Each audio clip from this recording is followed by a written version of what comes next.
verano de la infancia de un niño, Tom, en un pueblo del sur de Estados Unidos a finales de los años 20.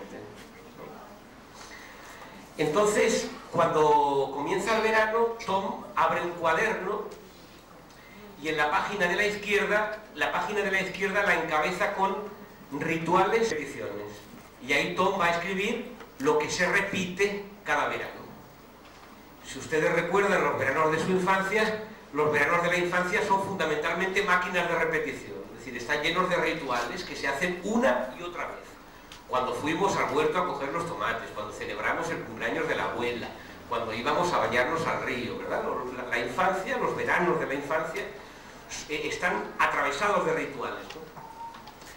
Y entonces la página de la derecha, Tom la encabeza con la palabra descubrimientos. Y ahí va a poner lo que descubre. Entonces un día Tom sale de madrugada con su abuelo a recoger algún tipo de fruta silvestre en el campo. Y qué sé yo, siente de una forma muy particular esa sensación que a veces tenemos de... esa sensación como de sentirse vivo, esa sensación como de... ¿verdad? Esa sensación tan corporal, ¿eh? de sentirse vivo. Y entonces Tom, en la página de descubrimientos, escribe: estoy vivo. Su hermano Douglas le dice: pero Tom, eso ya lo sabías. Y Tom dice: sí, pero es que hoy me he dado cuenta. La experiencia tiene mucho que ver con ese darse cuenta. Yo creo que lo que uno aprende en la experiencia no son cosas demasiado extraordinarias. Muchas de las cosas que aprendemos en la experiencia son cosas que ya sabíamos. Ya sabíamos que los padres se mueren, que los hijos se van de casa, que algunos días uno tiene esa extraña sensación de estar vivo. Todo eso ya lo sabemos. Pero algún día nos damos cuenta. Es decir, algún día tenemos que elaborar el significado singular e irrepetible de eso que ya sabíamos. Y yo creo que los artistas son esos seres privilegiados que tienen la capacidad de hacer eso comunicable, ¿verdad? O sea, esa experiencia banal de estoy vivo, que todos nosotros lo sabemos, pero algunas veces nos damos cuenta, ¿verdad? Hay personas que son capaces de hacerla comunicable. Entonces me pareció muy hermoso que la segunda cosa que Tom escribe en su página de descubrimientos es: amanece. Uno ya sabe que amanece, pero es que hoy me he dado cuenta, ¿verdad? Es decir, el acontecimiento del amanecer, algunos días tiene algo como de primera vez, algunos días tiene algo como de sorpresa. Hoy me ha sorprendido que amanezca, ¿verdad? Hoy he sentido el milagro del amanecer, ¿no? A pesar de que es algo que ya sé que todos los días amanece, ¿verdad? Por eso les decía que esa dimensión de sorpresa, de novedad, de primera vez que la experiencia tiene, no hay que relacionarla con lo novedoso en el sentido más trivial, ¿eh? O sea, que tenemos que estar siempre consumiendo novedades a la última, no fijándonos en ninguna rutina, esa cosa un poco moderna de que estamos todos obligados a cambiar constantemente y así, ¿eh? O sea, esa dimensión de irrepetibilidad se da en las cosas más banales y más cotidianas, o sea, tan banales y tan cotidianas como que amanecen. Por lo tanto, tenemos singularidad, la experiencia es siempre singular, tenemos irrepetibilidad, ¿no? La experiencia es siempre irrepetible, y luego les había dicho pluralidad. Lo de la pluralidad tiene cierto interés porque ¿cuál es el plural de singular? Plural. Y el singular de plural es singular. Entonces la experiencia, yo creo que no se deja nombrar desde esa especie de dicotomía para mí tonta, ¿no? O que vale en otros ámbitos, de lo individual y lo colectivo, lo propio y lo común, lo general y lo particular, sino que se deja capturar por esa especie de tensión entre lo singular y lo plural. Porque una suma de singularidades, ¿qué es? Plural. Entonces, algo que es singular, cuando hay una serie de singularidades, lo que una serie de singularidades produce es una pluralidad. Tanto una comunidad de lectores, por ejemplo, ¿verdad? La comunidad de los que hemos leído a Nietzsche o la comunidad de los que nos gusta Antonio Gamoneda, es si es una comunidad de experiencia, es por definición una comunidad plural. ¿Y qué es una comunidad plural? Una comunidad plural es aquella que no se define por lo que los individuos tienen en común, sino que lo que tienen en común no es otra cosa que el espacio en el que despliegan sus diferencias. Por eso, una comunidad plural se nutre justamente de la diferencia, se nutre justamente de la pluralidad. Si no fuera porque hay pluralidad, las comunidades serían siempre infernales, serían máquinas de repetición, serían máquinas de consenso, ¿verdad? Por eso tiene algo que ver también con la vida y con el nacimiento, ¿no? Les voy a decir, una vez escribí un artículo de lo que ahora lo único que me gusta es el título, ¿no? Y el título era 1 más 1 igual a otro, meditaciones sobre la fecundidad. Y trataba de elaborar alguna idea de Levinas sobre la fecundidad, cuando Levinas dice que para que uno nazca hacen falta por lo menos 2. Hasta ahora, ¿no? Ahora ya podemos producir clones, ¿no? Podemos producir 1 igual a 1, igual a 1, igual a 1, igual a 1, igual a 1. Pero hasta ahora el milagro del nacimiento tiene que ver con la pluralidad. Es decir, uno nace siempre en un mundo plural, en un mundo que ya es en sí mismo plural, ¿verdad? Solo 1 más 1 da lugar a otro. No es 1 más 1 igual a 2, sino 1 más 1 igual a otro. Para que algo otro nazca, hacen falta por lo menos 2. Por eso a mí me molesta a veces esa cosa que a veces pasa también mucho en el campo pedagógico, de que hay que conseguir unanimidades, ¿no? O sea, hace falta que papá y mamá estén siempre de acuerdo en todo. Entonces, si no están de acuerdo, hay que esperar a que el niño se vaya a la cama para mediar nuestras diferencias y al día siguiente todos a una, ¿no? Como si tuviéramos miedo a que los niños descubrieran que el mundo es plural y que el papá es papá y la mamá es mamá y el vecino es vecino y la tía trata de otra manera y cada uno es de su padre y cada uno es de su madre. Entonces parece que tenemos horror a que los niños descubran la condición plural del mundo, ¿no? Y por eso esa cosa también extraña de que la escuela y la familia tienen que ir a una, ¿no? No sea que los niños descubran que las cosas no van siempre a una, ¿no? Y que una cosa es la regla del padre y otra cosa es la regla de la escuela y otra cosa es la regla del abuelo y otra cosa es la regla del tío, ¿no? Esa especie de necesidad como de coordinar, ¿no? Que todos los profesores tengan como una postura común. Dice uno, ¿qué? Yo creo en eso, ¿eh? O sea, creo que es necesario tener posturas comunes. Pero ¿por qué siempre se enfatiza lo común?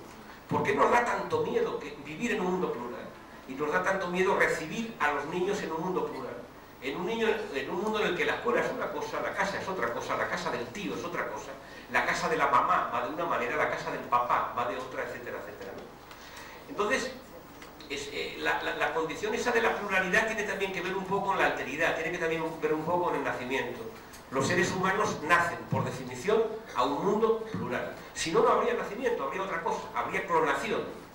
Solamente hay nacimiento y hay novedad, porque los seres humanos nacen en un mundo plural, ¿no? Y la última palabra que les había puesto es la palabra libertad, que tiene que ver con esa dimensión de incertidumbre de la experiencia, ¿no? Si la experiencia es incierta, la experiencia es libre. El sentido de la palabra libertad que es un poco raro, porque la palabra libertad es una palabra muy fea, bueno, es una palabra muy fea porque es una palabra muy manipulada, una palabra muy, qué sé yo, muy retórica, ¿no? Una palabra eso, muy manipulada.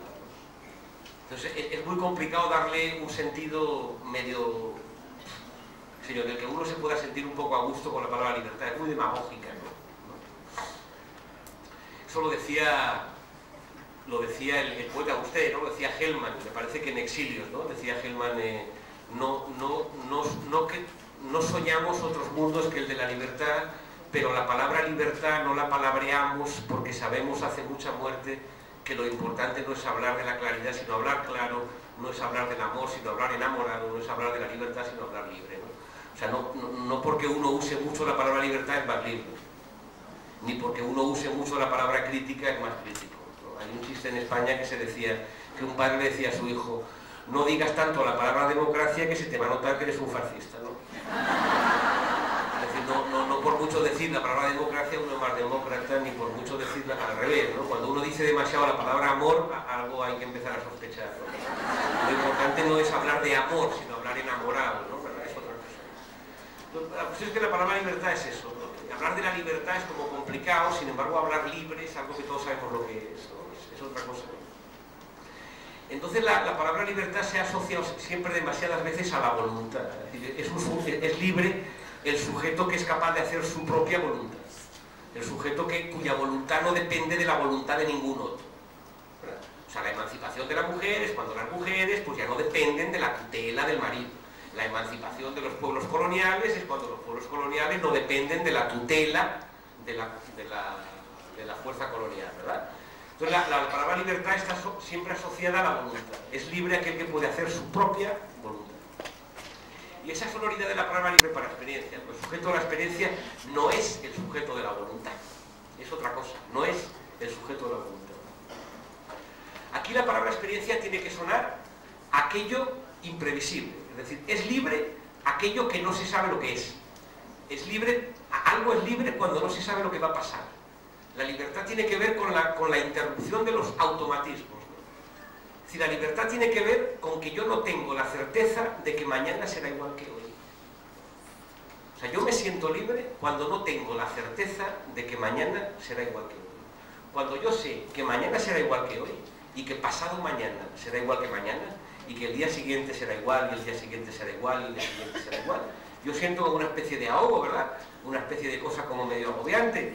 Y uno necesita como pum, como romper algo y abrir un poco de espacio. Porque los seres humanos nos sentimos libres no solo porque hacemos lo que queremos, no fundamentalmente porque hacemos lo que queremos, sino porque a veces tenemos la sensación de que tal vez pueda pasar lo que no sabemos, ¿verdad? De que tal vez pueda venir lo que no sabemos lo que es. Entonces la palabra libre, la experiencia es libre porque la experiencia tiene esa dimensión de imprevisibilidad. Por lo tanto, cuando la gente sensata, como los curas, los padres, los psicólogos y así, intentan proteger a los jóvenes de los peligros de la experiencia, lo que hacen es siempre intentar evitar que pase lo que no está previsto que pase, e intentar asegurar que los resultados de la experiencia sean los que están previstos, etc. Y en la misma medida en que le quitamos a la experiencia su dimensión de libertad, su dimensión de incertidumbre, le quitamos a la experiencia su dimensión de experiencia, porque la experiencia o es libre o no es, si no es imprevisible o no es. Ya, ok, acabamos con la palabra libertad, qué sé yo, para hacer un poco así una cosa así medio retórica y dogmática y tal. Pues venga, va, muchas gracias, a la tarde seguimos.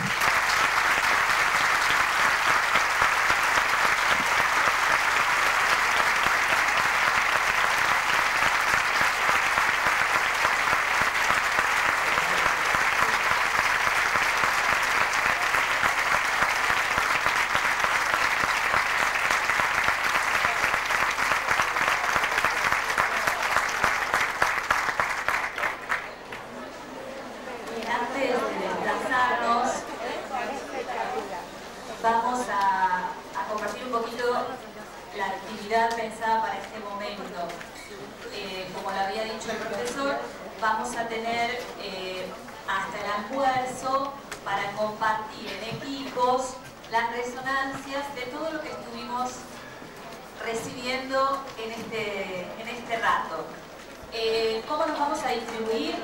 Vamos a estar en los mismos lugares, con la misma gente, los mismos grupos que ayer a la tarde.